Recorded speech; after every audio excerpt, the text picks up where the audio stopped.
Romário começou a jogar pela seleção brasileira desde as categorias de base. Em 1985, foi campeão e artilheiro do Campeonato Sul-Americano Sub-20. Porém, já enfrentava problemas com treinadores, algo que o marcaria.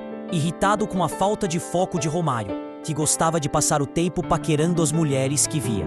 O técnico Gilson Nunes não o coloca na lista dos jogadores que vai disputar e vencer o Campeonato Mundial Sub-20 na União Soviética. No ano seguinte, quando tem um começo de carreira profissional arrasador no Vasco da Gama, chega a ser pedido por parte da torcida brasileira para que fosse convocado por Tele Santana para a Copa do Mundo FIFA de 1986, mas o técnico sequer o cogita. É apenas em 1987 que Romário finalmente estreia com a seleção principal, recebendo a primeira chance com Carlos Alberto Silva em um amistoso contra a Irlanda. É chamado para a Copa América de 1987. Como reserva, vê o Brasil cair ainda na primeira fase. A primeira vez que Romário utilizou a camisa 11 da seleção foi em uma vitória do Brasil, 1-0 gol dele contra a Austrália em Melbourne, pelo torneio bicentenário da Austrália de 1988. Com o mesmo treinador, vai às Olimpíadas de 1988, em que é a grande figura. Em busca do único título futebolístico que lhe faltava, o Brasil chega à final embalado pelos gols de Romário.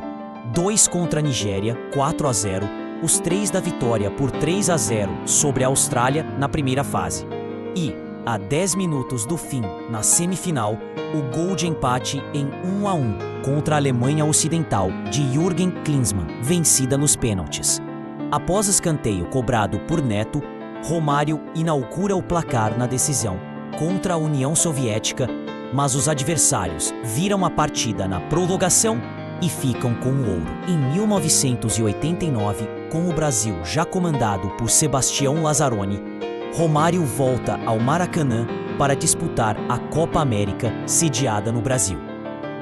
Os brasileiros que não venciam o torneio continental há 40 anos conseguem triunfar sobre os rivais.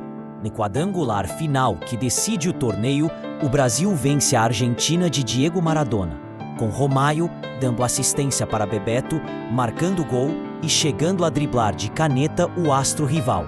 A partida decisiva é contra o Uruguai de Enzo Francescoli e de vários jogadores do Nacional que meses antes lhe tiraram o título mundial interclubes, disputado em circunstâncias similares da Copa do Mundo FIFA de 1950, no mesmo 16 de julho, no mesmo Maracanã, com o Brasil tendo a vantagem do empate na última rodada de um quadrangular. Romário marcou o único gol da partida e entrou de vez nas graças dos torcedores brasileiros. Romário era um dos trunfos do Brasil para a Copa do Mundo FIFA de 1990. No entanto, há 3 meses do Mundial, sofreu uma lesão no campeonato holandês. O atacante tratou-se com o fisioterapeuta Nilton Petroni, o Filé, o mesmo que cuidaria de Ronaldo, e recuperou-se a tempo de ir para a Copa. Ainda assim, só entrou na partida contra a Escócia e não balançou as redes. Após a Copa, seguiu na seleção.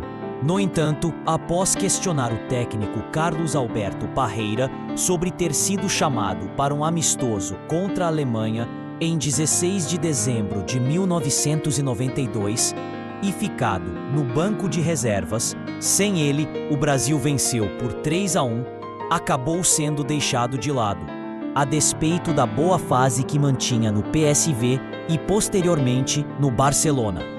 Apesar do clamor popular, devido à decepcionante campanha rumo à Copa do Mundo FIFA de 1994, que chegou a incluir a primeira derrota brasileira nas eliminatórias, 0-2 para a Bolívia em La Paz, Romário só voltou a ser chamado na última partida, por conta da contusão do atacante Müller. Assim como na Copa América de 1989, o jogo decisivo foi contra o Uruguai no Maracanã. Se perdesse, o Brasil ficaria de fora pela primeira vez de uma Copa do Mundo FIFA. Romário não deu chances. Em uma das atuações mais inspiradas já vistas no estádio, ele marcou os 2 gols da vitória e garantiu seu lugar no Mundial dos Estados Unidos, prometendo tetracampeonato. Na Copa, em que o estilo pragmático imposto por Parreira marcou o estilo de jogo da seleção brasileira, Romário, apesar de suas finalizações minimalistas, foi o responsável pelos momentos de maior brilho do Brasil. Antes da estreia contra a Rússia, ficou sabendo de provocação do goleiro adversário, Dmitry Karin, o mesmo que conseguira sobre ele a medalha de ouro nas Olimpíadas de 1988. Respondeu completando para as redes, de primeira, um escanteio para inaugurar o placar e sofrendo pênalti que seria convertido por Raí. Na segunda partida, o Brasil enfrentaria a sensação da Copa anterior, Camarões. Venceu por 3-0, com ele marcando o segundo gol, deixando para trás 3 camaroneses, Emile Mbu, Rigobert Song e Raymond Kalla, antes de chutar de bico sua jogada característica para bater Jacques Songo. Na terceira fez o gol de empate contra a Suécia, passando por 2 jogadores e enganando Thomas Ravelli.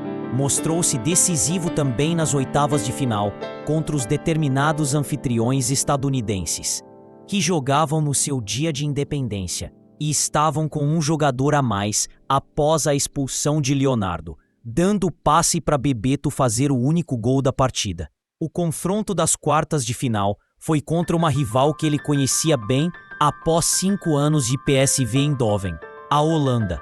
Ali foi a vez do baixinho receber assistência de Bebeto e completar de primeira para as redes de Ed de Goes, inaugurando um placar que terminaria em 3-2 para os brasileiros, que nas semifinais voltariam a enfrentar os suecos. Em uma partida mais dura que na primeira fase, ele marcou a 10 minutos do fim o gol que recolocou o Brasil em uma final. Recebeu o cruzamento de Jorginho e entre 2 zagueiros suecos bem mais altos que ele, Roland Nilsson e Patrick Andersson, cabeceou de forma certeira, de cima para baixo, sem dar chances a Ravelli. Na final contra a Itália, Romário teria a chance de uma pequena vingança pessoal. 5 dos adversários eram jogadores do Milan que meses antes goleara o Barcelona na final da Liga dos Campeões da UEFA. Paolo Maldini, Franco Baresi, Demetrio Albertini, Roberto Donadoni e Daniele Massaro, além dos reservas, Alessandro Costacurta e Mauro Tassotti. Foi inclusive sob a marcação de Baresi, a mais implacável de toda a minha carreira, que ele acabou não produzindo tanto na final, chegando a errar para o gol vazio. O 0-0 nos tempos normal e extra encaminhou a disputa para os pênaltis, em que o baixinho converteu colocado a sua cobrança, em que a bola acertou a trave de Gianluca Pagliuca antes de entrar. Com os erros do próprio Baresi, de Massaro e da estrela Roberto Baggio, a Itália perderia nos penais o tetracampeonato para o Brasil. Romário, tido como grande responsável pelo Tetra brasileiro, foi o segundo jogador a receber a taça, depois do capitão Dunga. Seu papel decisivo na conquista voltou a ser simbolizado na volta ao Brasil, ao aparecer na janela do avião, com a taça na mão, e foi bem lembrado pela FIFA ao final do ano, quando a entidade o escolheu o melhor jogador do mundo. Sobre a própria final, já chegou a declarar uma suposta tranquilidade antes da partida. As pessoas ficam me perguntando o que eu senti naquela hora do Baggio olhando para mim antes na final. Senti nenhuma. Eu ligava para o Baggio. Sabia que era um jogador importante da Itália e tal, mas meus conhecimentos sobre futebol são nulos. Não sei escalação de nenhum time. Não vejo futebol. Não assisto TV. Odeio novela, jornal, programa esportivo. Olimpíadas e Copa do Mundo de 1998, não chegou a jogar pelo Brasil nos anos de 1995 e 1996, quando a prioridade do técnico Zagallo era testar jogadores jovens. aceitáveis pelas regras do futebol nas Olimpíadas de 1996, voltou em 1997, disputando e vencendo naquele ano uma Copa América e uma Copa das Confederações FIFA, da qual também foi artilheiro, fazendo elogiada dupla com Ronaldo, 10 anos mais novo e que seguia seus passos, no coração dos brasileiros, e ao ter trocado também o PSV pelo Barcelona. Os dois deveriam ser a dupla de ataque titular do Brasil na Copa do Mundo FIFA de 1998. Porém, a comissão técnica decidiu por cortá-lo após ele sofrer um estiramento na panturrilha nos treinamentos. Embora Romário garantisse que seria capaz de suportar as dores e de se recuperar a tempo, ter condições para disputar a segunda fase, o que ele provaria ao marcar um gol pelo Flamengo em jogo contra o Internacional 2 dias depois de Brasil e Dinamarca, pelas quartas de final. O volante Emerson foi chamado para ocupar seu lugar e recebeu a camisa 11. Apesar da decisão do corte ter sido de toda a comissão, o baixinho magoou-se principalmente com o coordenador Zico, encarregado de dar-lhe a notícia, e com o técnico Zagallo. Romário os homenagearia com caricaturas nos banheiros de sua casa noturna, o Café do Gol, em que o treinador estava sentando no vaso e Zico à sua espera segurando o papel, o que lhe rende um processo de ambos. Apenas em 2009 pediria desculpas a Zico. Anos 2000 após a Copa, com a derrota brasileira na final contra a anfitriã França, o técnico escolhido foi seu desafeto Vanderlei Luxemburgo. Foi utilizado pelo treinador em apenas um jogo, na goleada por 5-0 contra a Bolívia, em que ele marcou 3 vezes. No entanto, apesar dos pedidos de que ele fosse chamado para as Olimpíadas de 2000 como um dos jogadores acima dos 23 anos, Luxemburgo não o convocou. Após o fracasso olímpico do Brasil e a demissão de Vanderlei Luxemburgo, Romário voltou a ser convocado, dessa vez pelo técnico interino Candinho. O atacante teve uma grande atuação contra a Venezuela e marcou 4 vezes na goleada por 6-0, em jogo válido pelas eliminatórias da Copa do Mundo FIFA de 2002. Logo após, sob o comando do novo treinador Emerson Leão, atacante acabou sendo chamado para alguns amistosos e jogos das eliminatórias. Leão, no entanto, abriu mão de Romário e de outros jogadores, levando virtualmente o elenco B para a Copa das Confederações FIFA de 2001. Com um desempenho insatisfatório na competição, em que o Brasil acabou sendo eliminado na semifinal, Leão foi demitido e substituído por Luiz Felipe Scolari. Com Scolari, Romário atuou pelas eliminatórias contra o Uruguai em Montevidéu, na derrota por 1-0. O treinador demonstrou interesse em chamá-lo para a Copa América de 2001, mas Romário pediu dispensa, alegando que realizaria uma cirurgia nos olhos. Todavia, em seguida, o atacante seguiu com o Vasco da Gama para amistosos no México, irritando profundamente Scolari, que o descartou de futuras convocações e não abriu mão de tal conduta mesmo com a campanha instável do Brasil nas eliminatórias. A seleção só se classificou no último jogo, contra a Venezuela. Romário voltou a ter clamor público contra o treinador, mas Felipão, em março de 2002, insinuou que o veterano só fazia gols contra times fracos. Não adianta fazer 4 gols no Bambala e no Arimateia. E quando jogar com a Argentina? Apoiado até pelo presidente Fernando Henrique Cardoso, Romário chega a chorar em uma entrevista coletiva, em abril de 2002, semanas antes da convocação, para sensibilizar o treinador, mas não tem sucesso. Scolari escolhe Ronaldo, Rivaldo, Luizão, Edilson e Denilson para o ataque. Romário acaba acompanhando o Mundial, em que o Brasil, sem ele, consegue o pentacampeonato, como comentarista da TV Globo. Posteriormente, admitira que teria torcido para o Brasil não ganhar aquela Copa, tendo feito o mesmo em 1998. Em 2004, voltou a vestir a camisa da seleção em 2 amistosos que reuniram veteranos de 1994.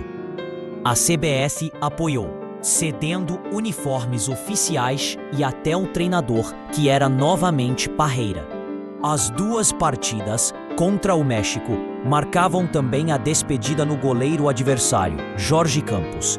Ainda assim, faria mais uma partida para despedir-se em 27 de abril de 2005, contra a Guatemala. Partida esta que a Rede Globo transmitiria exatamente na semana em que comemorava 40 anos de operação. Ele marca o segundo gol da vitória por 3-0, tento que ele dedicaria à recém-nascida filha Ivy, possuidora de síndrome de Down, ao exibir uma camisa que vestia por baixo do manto canarinho, com a frase "Tenho uma filhinha Down, que é uma princesinha", e chora ao sair para ser substituído, aplaudido de pé pelos torcedores. Ainda em 2005, joga mais um amistoso de veteranos da seleção contra o México e marca mais 3 gols, somando um total de 85 gols com a camisa da seleção brasileira, contando com os 25 gols das categorias de base e seleção olímpica. 5 em jogos festivos, 55 em jogos oficiais e 1 gol que ele fez em 1997 pela Copa América, que na súmula o juiz acabou dando contra para o jogador mexicano Camilo Romero, o que daria um total de 86 gols do baixinho com a camisa amarelinha.